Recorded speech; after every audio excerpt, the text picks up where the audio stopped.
Your conversations outside.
Thank you. May I kindly ask everybody to join their seats so that we can begin?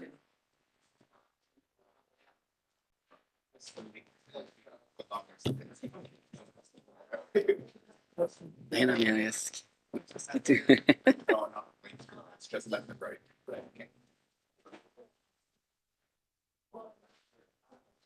Thank you very much.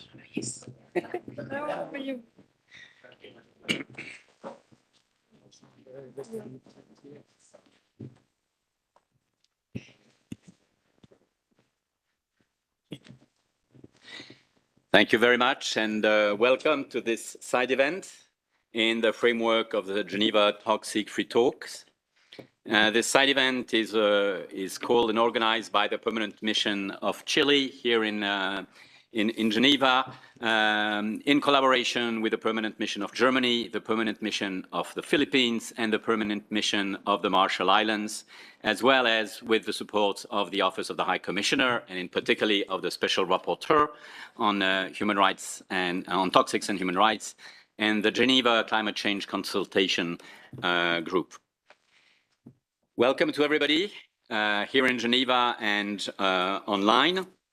The purpose of this meeting is to discuss about the report that has been presented a few days ago by the Special Rapporteur to the Human Rights Council on the interface between decarbonization, which is of course a priority for everybody on this planet at this moment, and detoxification, so that one does not go from one crisis to another.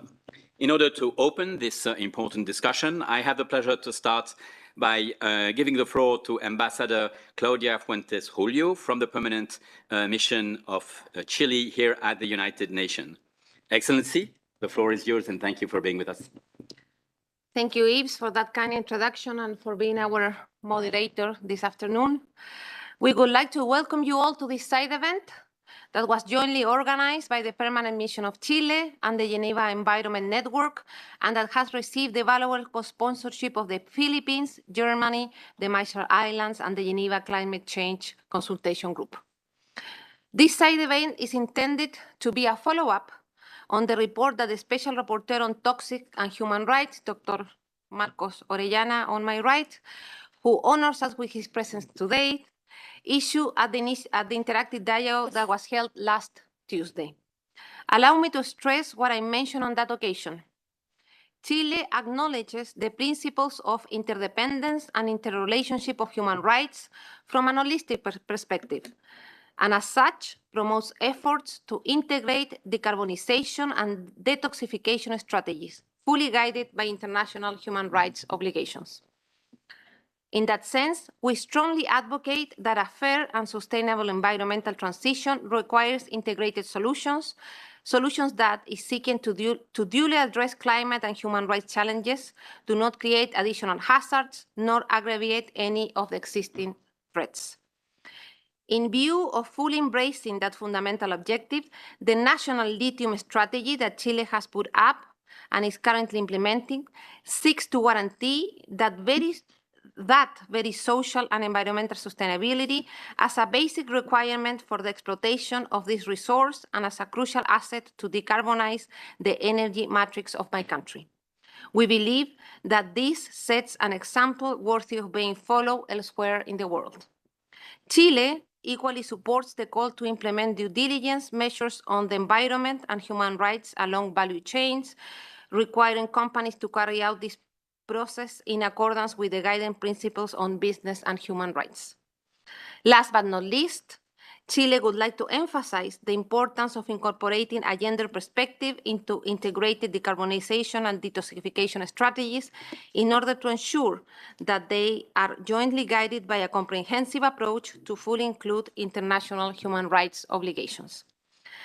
Thank you very much to all of you, and I look forward to hearing your views on this critical topic that we will be discussing this afternoon. Thank you. Thank you very much, Excellency. And now I have the pleasure for another introductory remark, to give the floor to Her Excellency Ambassador Katharina Stasch, who is the permanent representative of Germany to the United Nations here in Geneva. Excellency, the floor is yours. Thank you very much. A very warm welcome from my side as well.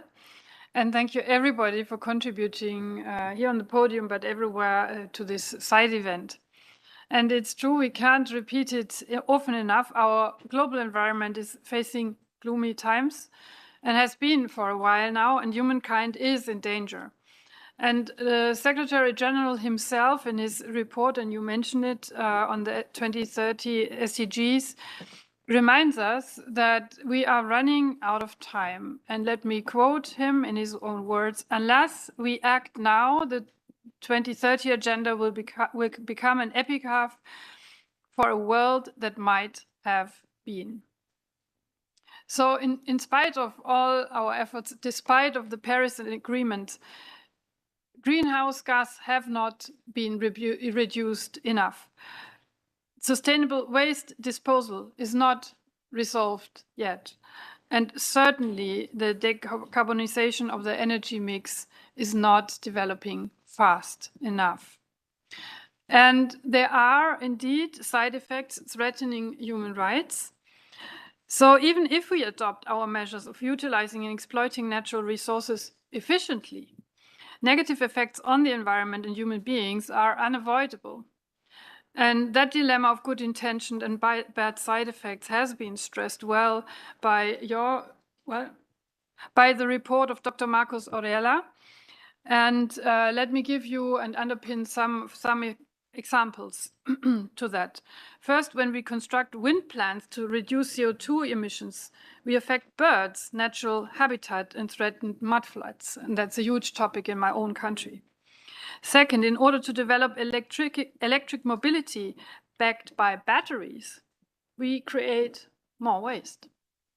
Third, mining areas that are often located in developing regions with unsecure infrastructure, exacerbating insecurities due to extraction, processing, and waste production. So as a result of human activity, we find toxics in the whole environment, and humans absorb them, be it from air, from food, or from drinking water. And in consequence, humans suffer health issues as cancer or lung diseases. So this creates a severe threat on the fundamental human right to health and the right to live life. And therefore, really, we must clarify, we must note, tackling climate change is always also a question of justice. One word about my own country. So in Germany, we are committed to taking ambitious action towards a coal-free energy mix. And you might remember that we have a coalition government in place, and the Green Party is one of the coalition parties being in government. And our objective is the reduction of at least 65% of the emission of greenhouse gases by 2030.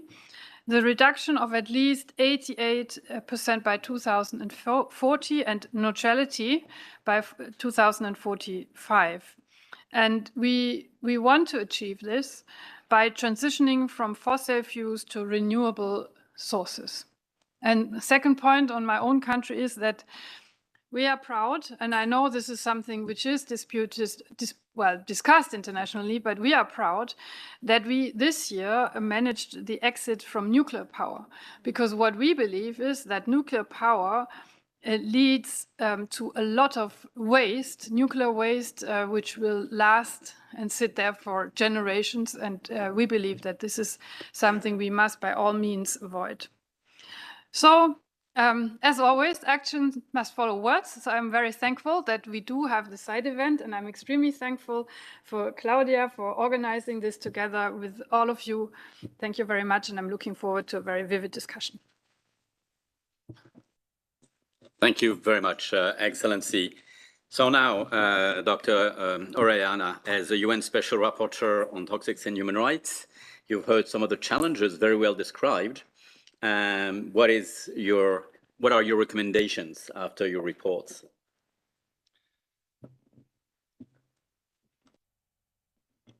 Thank you very much, Yves. I am really pleased to be with you this afternoon. I wish to start by thanking the Geneva Environment Network and Earth Justice for the organization of the Geneva Toxic Free Talks, as well as the missions that have co-sponsored this event, Chile, Germany, Philippines, and the Republic of the Marshall Islands. Your presence here is an honor for me. Thank you very much. I wish to start by underscoring a fundamental point, which is that decarbonization is an imperative in so many ways. Without it, the viability of our human species on this planet is in question, is in peril. So there's no question that decarbonization must take place. I think the questions arise as to how we're going to get there and how fast and what is it that we're going to do. And in that realm of questions, is it that looking at the interface between decarbonization and detoxification makes sense for the thematic report? Because in recent years and today, the narratives and the economy are moving towards pushing for certain proposed climate solutions that have negative potential impacts on increasing the toxic burden on society. And let me give you a couple examples. When it comes to transition minerals that are necessary for electrification of the energy matrix systems, well, cobalt, lithium, rare earths, the increased demands and pressures on mining, most of which occurs in the lands and territories of indigenous peoples, can aggravate what are historically one of the areas where human rights violations has been verified. So extraction of transition minerals is certainly a concern, and this is exacerbated by certain policies that we've seen in recent times where certain states, instead of strengthening their systems, are weakening them in order to accelerate transition. So waiving the application of social or environmental safeguards as an example. Another example on the electrification of the transport section, we're seeing an important and strong move towards the hybrid cars or electric cars, so mobility. This, of course, will create new streams of waste. The use of lithium-ion batteries replacing lead-acid batteries is going to create a new stream of waste of spent lithium-ion batteries. This can be expected. No? So what are the capacities and opportunities for that? We have not yet solved the problem of lead-acid batteries, and as we know, lead has serious impacts, especially on children. In addition, we are seeing false or misleading solutions being touted in this debate. Your Excellency, Ambassador of Germany, spoke about nuclear just now. We're seeing calls for renewing, strengthening the nuclear industry because it's greenhouse gas free. So it helps, is a green technology because it doesn't contribute to greenhouse gas emissions, so the argument goes. But I will say that this is a misleading point, not only because of the waste, which is already a serious problem, the waste management of radioactive waste, but extraction of uranium. I had the opportunity to conduct recently a country visit to Australia. The end of mission statement is on the website. It's a big producer of uranium. In the history of Australian mining of uranium, no mine has been successfully rehabilitated. There are good auspices for currently ongoing operation in the current mine. We'll see how that goes. Hopefully it will go well. But, you know, the record is not great when it comes to uranium mining.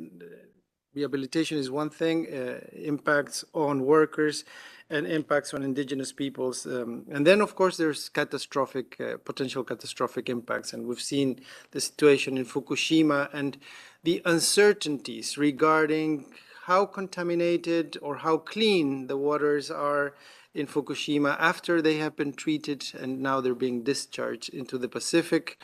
There's a lot that could be said there, but for the sake of time, I also want to point out carbon capture and storage. This is also receiving significant attention as an abatement technology in coal-fired power plants, for example. Some countries are saying, well, we can continue this technology if we manage to capture the carbon and store it in a way that is not hazardous or will not affect the climate system. This can be a false solution or at least misleading. There's a significant amount of chemicals that are used in this technology that is not accounted for. But then there's also the risks of leakage. We know that systems fail. We know that technologies fail. Machines break down, human error, things happen. So we know it's foreseeable that there will be leakage. We don't know how much if the technology is implemented. So this gives a false sense of security, the sense that we're doing something to solve a problem that is existential in nature, but in reality, the solution is not viable or not sufficient. To say about geoengineering, tinkering with Earth systems. This is a distraction. The focus must be on reducing greenhouse gases emissions into the atmosphere. So then to your question, Eve, thank you. Concrete recommendations, the integration of decarbonization and detoxification strategies, not to look at them in isolation, but here we have a real opportunity to anticipate new streams of waste. And that opens the opportunity to build capacities. These are physical capacities, management systems. The lithium-ion batteries is a clear example of that. There's also an opportunity to avoid negative impacts on human rights associated with toxic burdens.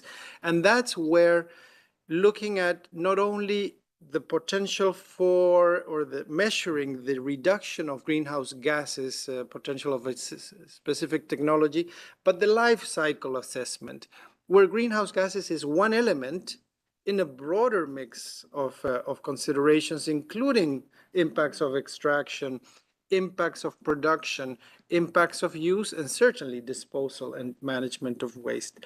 So I'm really pleased to have the opportunity to enter into greater depth, and I believe we have a stellar panel with us, and so I'll stop there. Thank you very much, Yves.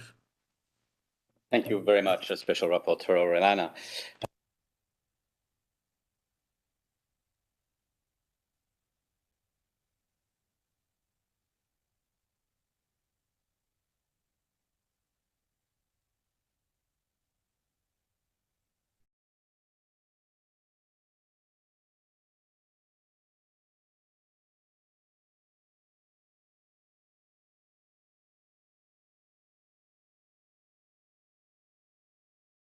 I'm sorry. Wasn't heard at all? No. Okay, so now we have the pleasure to turn to the speakers. Sorry if it was not heard very well before. And I'll turn now to Professor Gustavo Lagos, coming directly from Chile.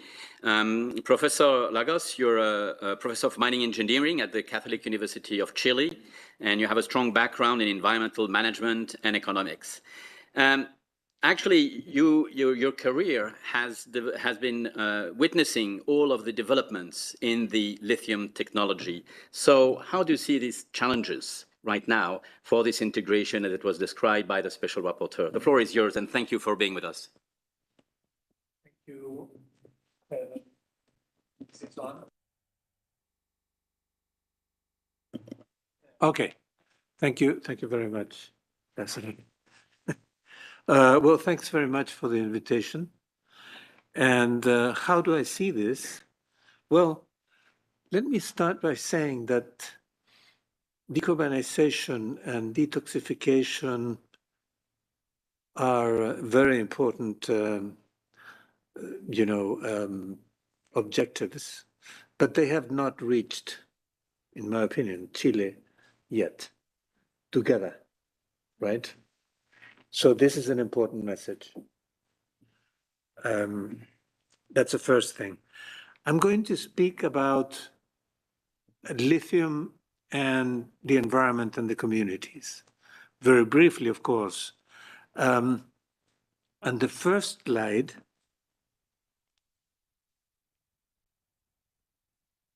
okay, the first slide is, sorry, what is it? No, I think, yes, it's a map. It's a map which shows, the Atacama salt flat.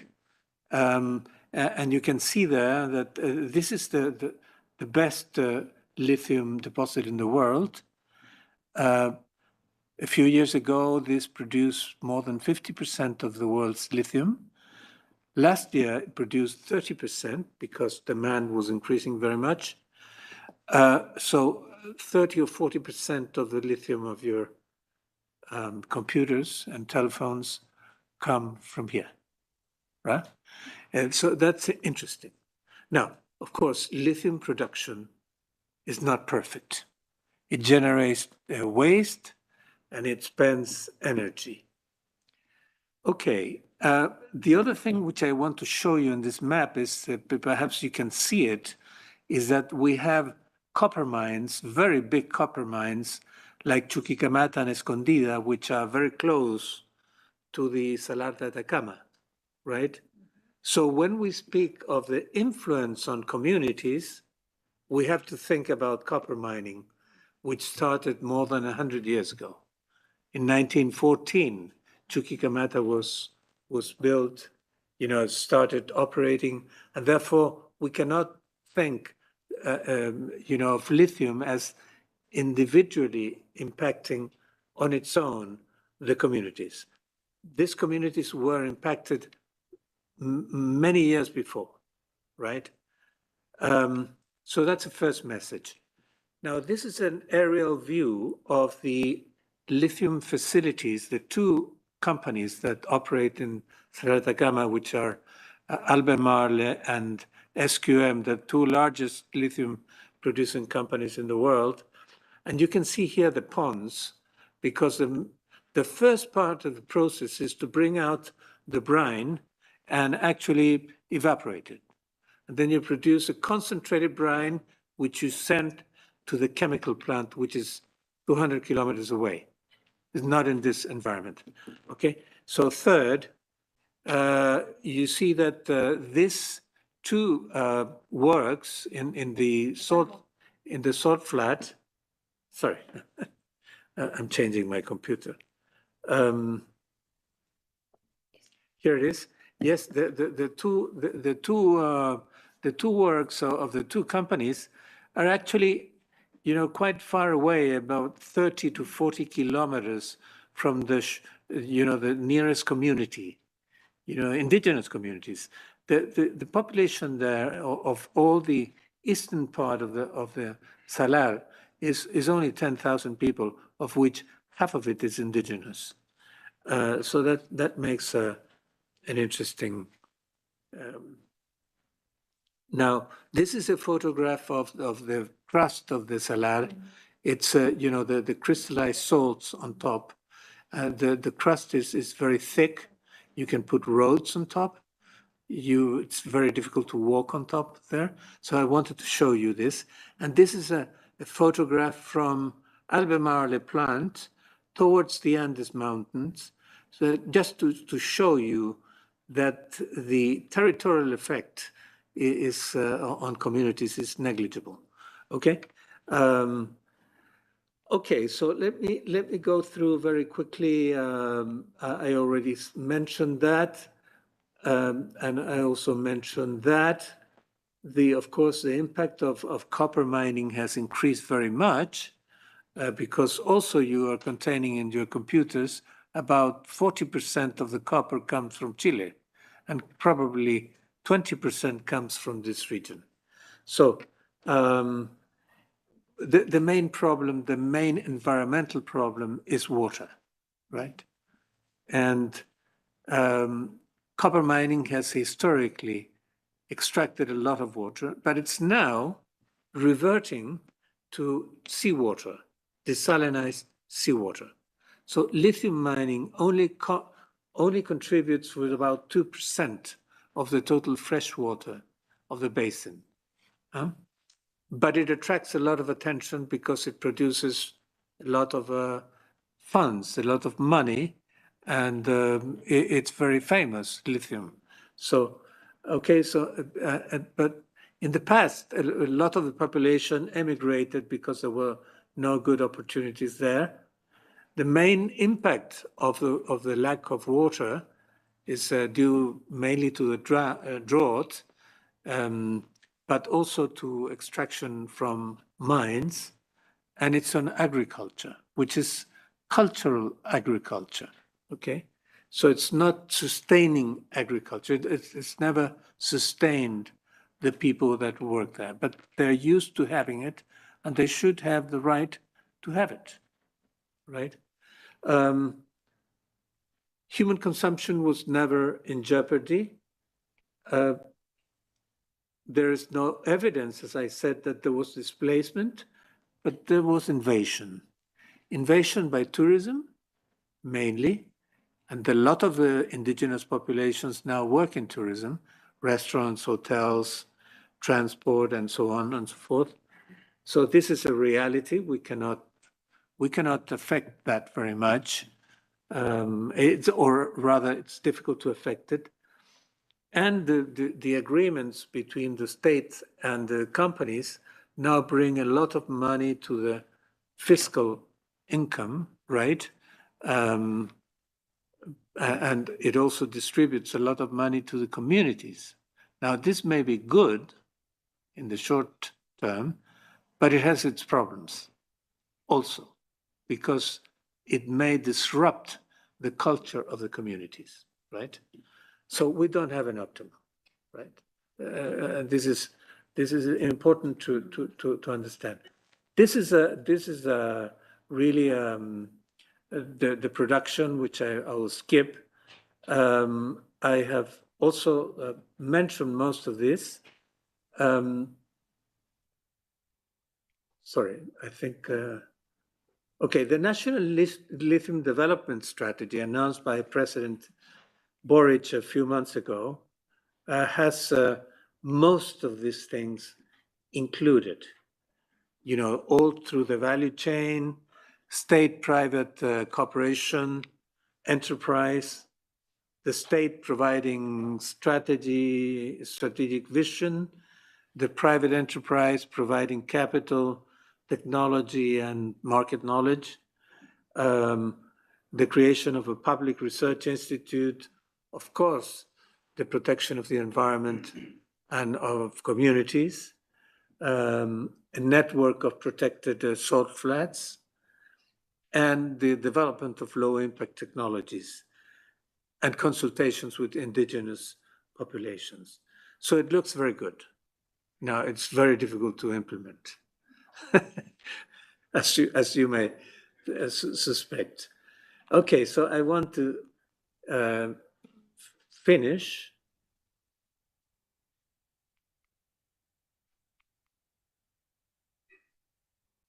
saying we have, of course, hazardous waste, but with the advantage that the hazardous wastes are well known, well characterized, they exist and they're well treated, you know, in proper facilities, but they do exist.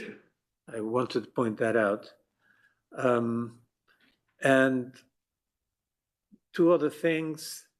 One is, and I'll come to conclusions, the the carbon emissions of the Salar de Atacama is the lowest in the world. And it's probably going to be the first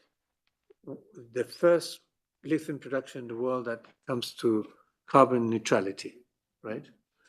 So this is very important because it is the best quality deposit in the world. So this is good, very good. Fresh water will be brought from the ocean, as most of mining in Chile. So conclusions, first of all,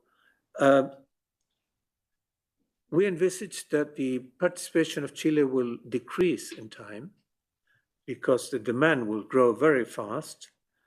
But perhaps if we do things properly, our participation may be between 10 and 15% of the world lithium. That's my estimation. And I'm not as optimistic as other estimations. The main environmental problem is the extraction rate of the brine, and we have not demonstrated the long-term effect, you know. If properly managed, this exploitation can be sustainable, but that's very difficult to ascertain at the moment. The participation of the state has one very big advantage, and that is that it brings more transparency and trust from the people. Yeah, and so it'd be less questioned if the state is participating. We hope, because it has been questioned very strongly up to this moment. Okay, so I spoke about the lowest carbon footprint, and I spoke also of the fresh water, and the rest of the salt flats in Chile may produce as much as this single salt lake, and this is the potential. So thank you very much. This is what I wanted to tell you. And I took much more than 6 minutes.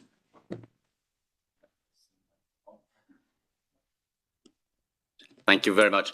Thank you, Professor Lagos, for having guided us through this Chilean reality. It was very, very clear and very interesting.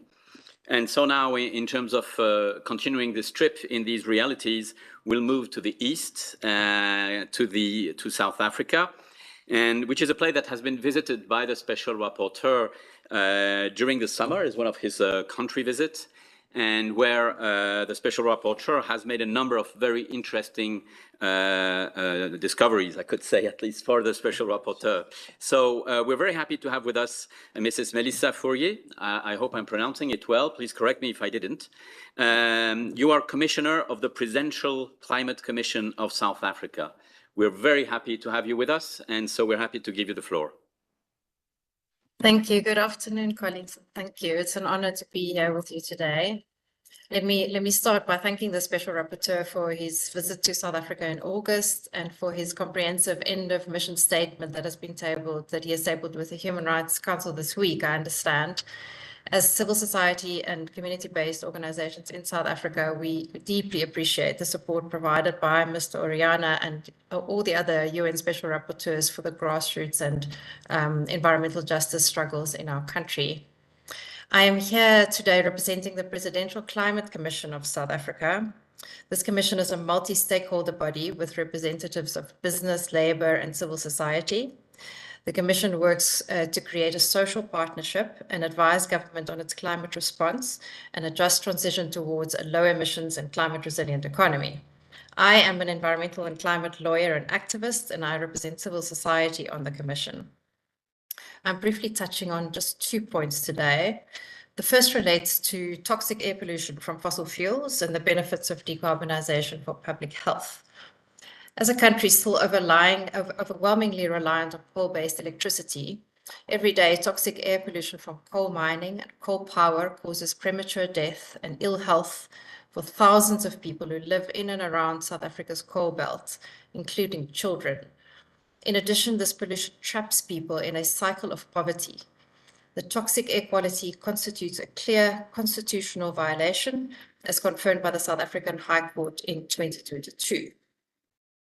If the status quo continues, it is projected that there will be more than 800,000 avoidable deaths attributable to air pollution from now to 2050 in South Africa.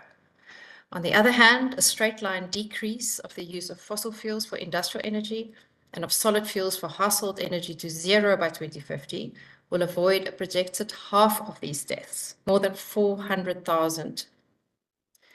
If the phase-out is accelerated to 2040, it is projected that a further 150,000 deaths will be avoided. Earlier this year, the Climate Commission recommended a rapid renewable energy build to achieve between 50 and 60 gigawatts of renewable energy by 2030 in South Africa to replace our retiring coal power plants. This will not only allow an accelerated decarbonization, but will have dramatic positive consequences for air quality and health. While the health and climate benefits of decarbonization may chart an obvious path, the work of the Climate Commission has shown that the transition required from fossil fuels is not an easy one, nor is it necessarily a just one. Despite ongoing power supply problems from an aging coal fleet leading to nearly daily power cuts, and despite a rapid take-up of solar PV by the private sector and residential households over the past year, the transition remains contested in South Africa. And as the Special Rapporteur has noted with concern, new climate-damaging coal and gas projects continue to be licensed. In addition, many small businesses, workers, and affected communities are rightfully anxious about the prospects of a poorly sequenced transition where work and already scarce jobs are lost and not replaced soon enough.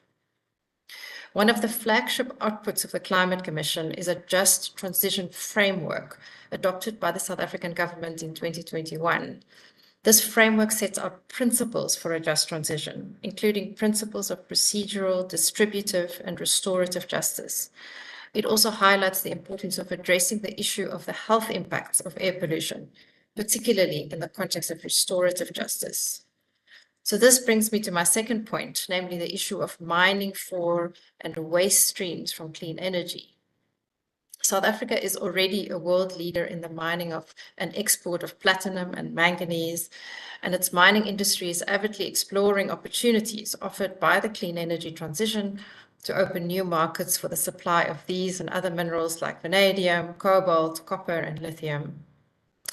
However, as the Special Rapporteur has seen firsthand, South Africa has a devastating legacy of environmental and social harm caused by mining that has been poorly regulated, with mining corporations running roughshod over human rights.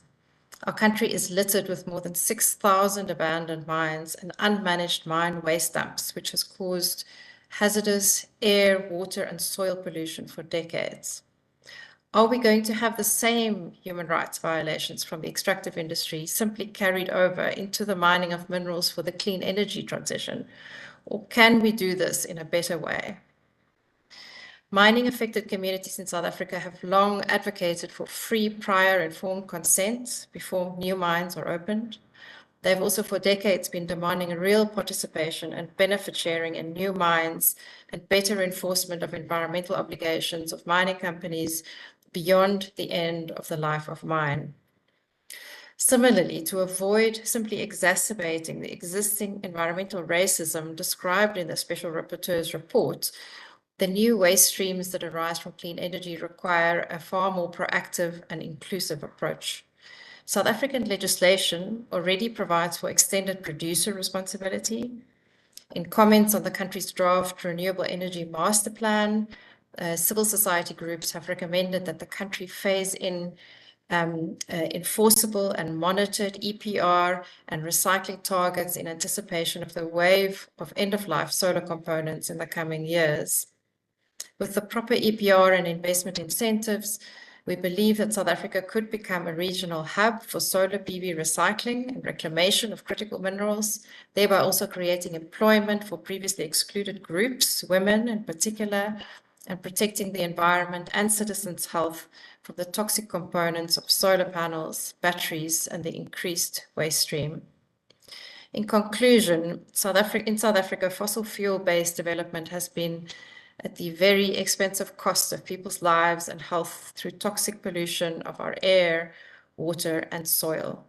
The Presidential Climate Commission's Just Transition Framework envisages a different future, one powered by clean energy, with a clean energy value chain that is inclusive and responsible, that is not toxic to our health or the environment, that ensures a more just and equitable, climate resilient future. Thank you. Thank you very much, Melissa, for these very clear challenges, very clear description of the challenges that you are facing for a human rights-based just transition. So now, continuing our journey eastward, we'll turn to the East Asian region, and we've heard from Her Excellency, the ambassador from Germany, that at least her country has stepped out of the nuclear industry. And there's a number of challenges that were the reason for such a move. These are not just linked to Germany, they're worldwide. And so we were happy now to hear Mr. Sean Burney, who is a senior nuclear specialist at Greenpeace East Asia. Mr. Burney, I'm happy to give you the floor now for your 6 minutes.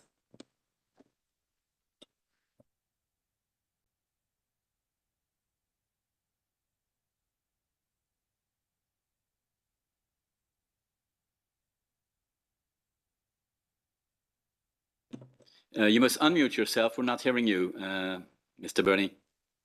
Yes, thank you very much. Thank you very much, ambassadors, and thank you, Special Rapporteur, for the opportunity to speak today on this really important subject. I'd just like to start the presentation. Sure you've got it. Can you see that? Is that okay? It's coming. It's not yet full screen, but it's there. At least we can see the slides.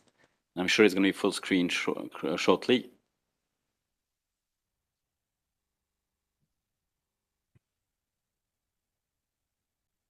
Is that full screen? No, but at least we can see it. Okay, that's a bit unfortunate. Let me try again. View full screen.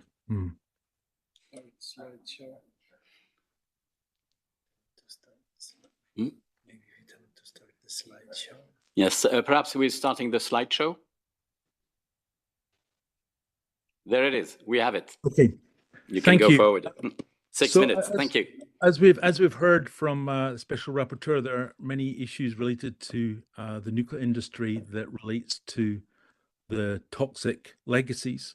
80 years of the nuclear age have generated many thousands of problems for the for communities, in particular disproportionate impacts on indigenous communities.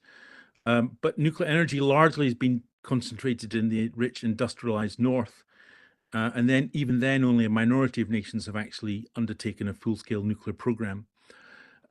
The current profile of nuclear energy as being on some form of renaissance, which we can discuss as to whether that's actually a reality or not, to meet the climate crisis, is unfortunately rarely ever framed from the perspective of those on the front line of uranium extraction and processing.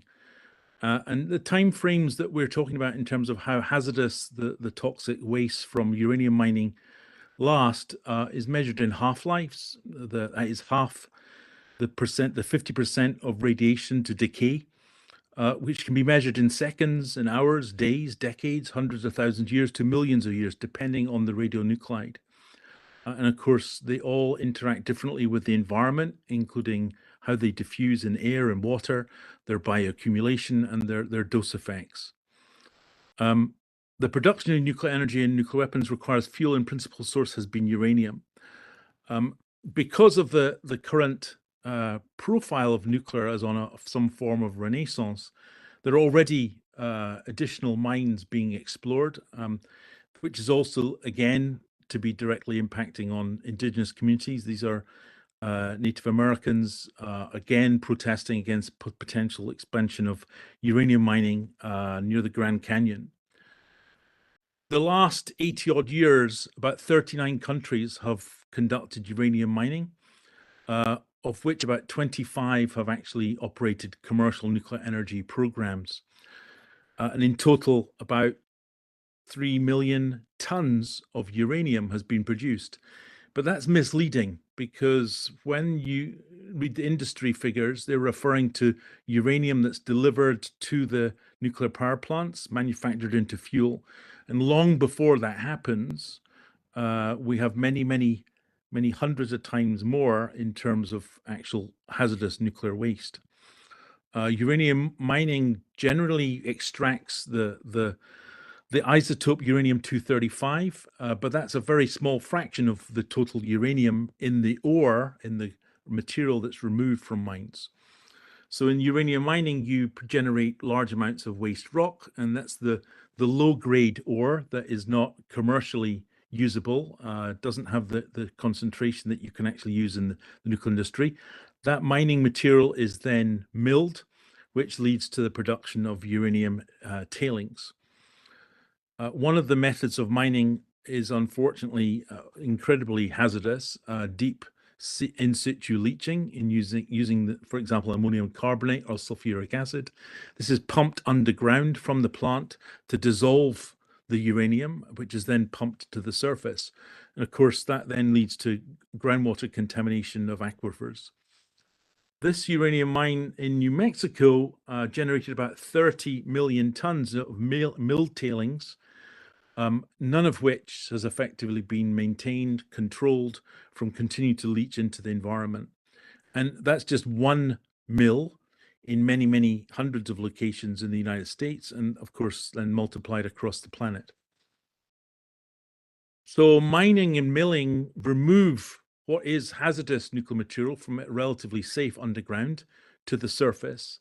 And these materials become fine sand, then sludge wastes, tailing wastes, which then are obviously going to disperse in the environment. And very little over the last 80 years has been taken into account by the industry in terms of how to control and maintain. And Greenpeace would argue that it's actually not possible to protect the environment when you start and process uranium. The tailings as of 2011 are actually estimated at around 2.3 billion tons, scattered across the countries that have largely led the uranium mining, many of which, of course, have actually no nuclear energy programs as such. So all of that waste is in countries not even benefiting, if you want to use that word, from nuclear energy use. And of course, within the remaining wastes, and we're particularly talking about the decay of uranium-238, there are many other radionuclides that then have long-term consequences. Radon-222, for example, although there's a short half-life of 3.8 days, because of the decay, radium-226, it's a half-life of 1,600 years. And you go through the various decay chains, and you end up with 80,000 years and even 1,000,000 years. So the lifetime that we're talking about, that these materials will remain hazardous, are way beyond human experience.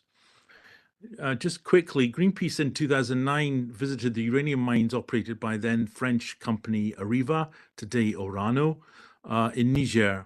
And of course, what we found was that very little concern had been taken for the people of the mining area in terms of their health, in terms of radiation protection, in terms of the managing of the waste. Just as one mine area, the Somer mine in Niger, over 200,000 liters of radioactive sludge had cracked and leaked into the environment. But even the mining itself is using vast amounts of water from the aquifers. About 80% of uranium extraction in 2020 takes place in just 5 countries, none of which have commercial nuclear power plants. So the problem with the current debate about nuclear playing whatever role in mitigating the climate emergency is that the countries that will most be impacted and the communities that will most be impacted, again, are the ones that are still suffering the legacy of 80 years of nuclear energy and nuclear weapons production. And it's very much tied to the uranium market price. If you look at the reserves, Sean, may I ask you please to come on a conclusion? Sorry, we've Sure. passed the, you're working a very long period of time, but here we have a bit less. So can I please ask you to conclude in the 30 seconds, please? Thank you. Yes. So the problem is that the debate on nuclear energy is helping to drive the uranium price. So there's further exploration in countries that have never even had uranium mining conducted before. So there'll be more impacts on communities in addition to the existing communities. So there is really a false narrative being created that nuclear energy can solve the climate crisis, but even that debate is having a direct impact on communities. So I'm afraid that the recommendation is effectively give up on the idea that nuclear energy is going to solve the climate crisis and start dealing with the legacies of the past 80 years. Thank you. Thank you very much, Sean. That was really very descriptive, very interesting. And may I add that it will be possible to find the full slides on the website of the Geneva Environment and Network webpage. So now we have just a few minutes to open questions or comments from the room before we give a final concluding word to the Special Rapporteur. I just want to check in the room. Yes, please, the Republic of Marshall Islands.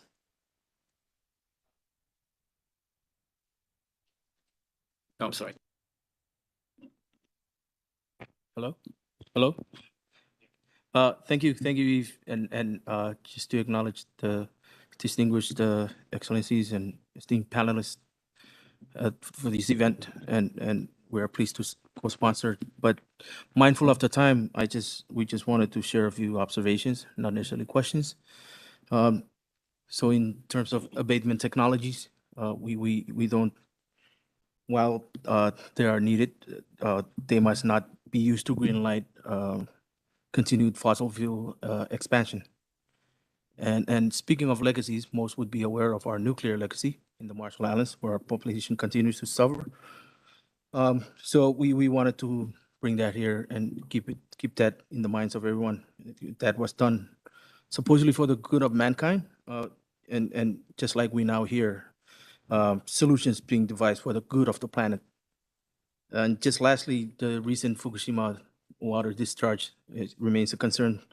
And so it was without full transparency, but it reminds us all that, there's imperative necessity for supply chain transparency. So just to wrap up and convey our full support to the mandate and the work moving forward.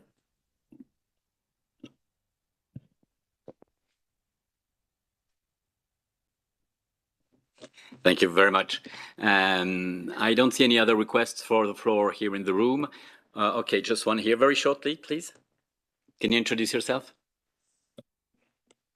Okay, thank you very much. I'm from Alaska. I work with the International Human Rights Association of American Minorities and ambassador from Alaska pursuing to annul 1469 and asserting that our right in decision-making, for instance, the Fukushima. I have one question. Did you look at the agreement between or if they had agreed on the International Atomic Agency and WHO, because they have an agreement in the late 50s? What are they willing to share on that? And when I hear the word consultation, it's always between puppets. And there's international law on puppet, especially for someone our level of recognition, because they treat the indigenous as if there is no free, prior, informed consent in today's world. Thanks. Thank you very much for your question, which will be addressed to the Special Rapporteur. Before I give the word to the final conclusion to the Special Rapporteur, I don't know if the two excellencies wanted to do a final. Then I'll turn directly to the Special Rapporteur. Special Rapporteur Marcus Orellana, please, the floor is yours for a conclusion of this discussion. Thank you very much, Yves, and thanks to all that have taken the mic to elaborate on these issues and also for the expressions of support to the mandate. I'll make 3 points. The first one is that thematic report on decarbonization and detoxification interface puts lots of emphasis on issues of risk. But I do want to echo one point that was mentioned by Melissa Fourier, which is on the co-benefits of decarbonization for the cleaning up of air in respect of the phase out of fossil fuels and coal-fired power plants. And so we see those co-benefits impacting lives for a good way of millions of people. I also want to highlight how the Presidential Commission on Climate Change in South Africa is a good practice that can be emulated in many other countries because it provides advice and detailed analysis on the various ways in which this integration can actually take place. Speaking of good practices, as Ambassador Fuentes spoke, also Professor Lagos on the lithium strategy in Chile, there's a lot of auspicious information there. We can see how dialogue can lead to anticipating impacts and dealing with them in a constructive manner. And so, final point is that the integration of decarbonization and detoxification, certainly there's a protection of human rights angle, but there's also a promotion angle, and that's where job creation, capacities, that's where innovation comes in. And so with that, we see the rich complexity of this interface and the ways to move forward. Well, thank you very much.